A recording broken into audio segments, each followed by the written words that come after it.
Hey everybody, I've missed you. And that's what I'm thinking about today.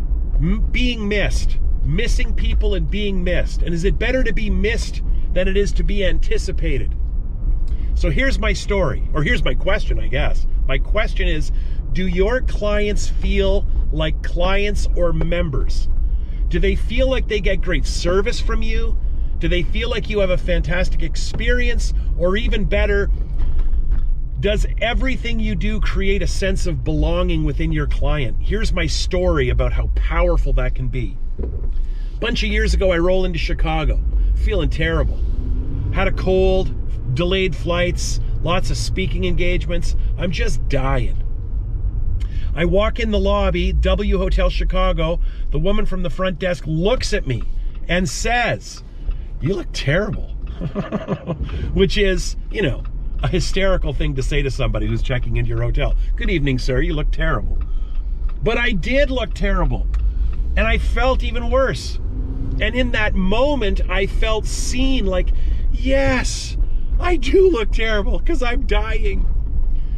Instantly, this other guy shows up and takes my bag away from me. He's just taken control. The woman at the front desk says, "Can I get you a tea?" Which I politely and politely decline. Delighted to be asked. I explain what I'm going to do. Go to my room, order room service, ask them to delay it by 25 minutes so that I can literally have the world's longest, hottest shower and hopefully cook this virus. You with me? Because the next day I got a keynote I have to crush. Nobody wants me to be sick, especially me.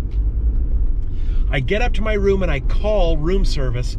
I put in my order and I ask them to delay it, and I explain I need to have this hot shower to cook the virus.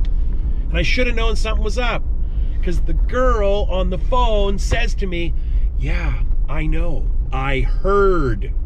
20 minutes later, the shower is over.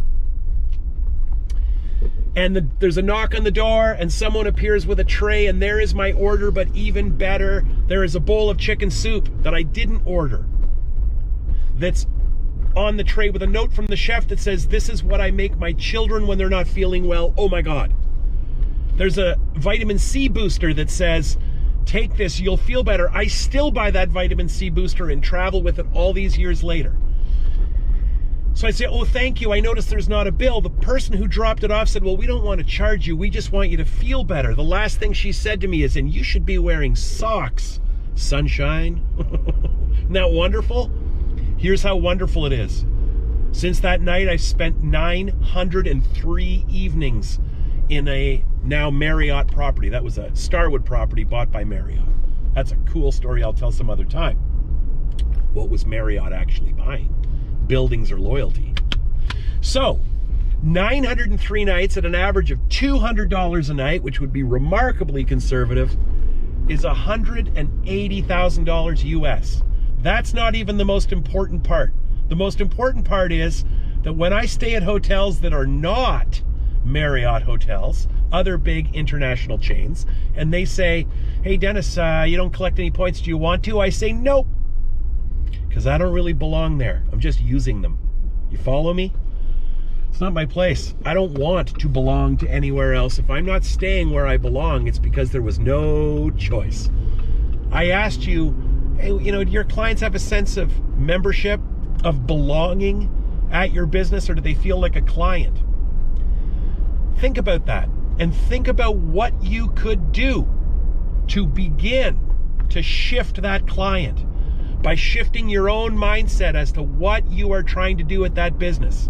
Are you trying to sell stuff? Or are you trying to create a sense of belonging? Are you trying to create the idea of membership? Let me know. I would love to talk to you about it. Wherever you are, be well. I'll see you soon.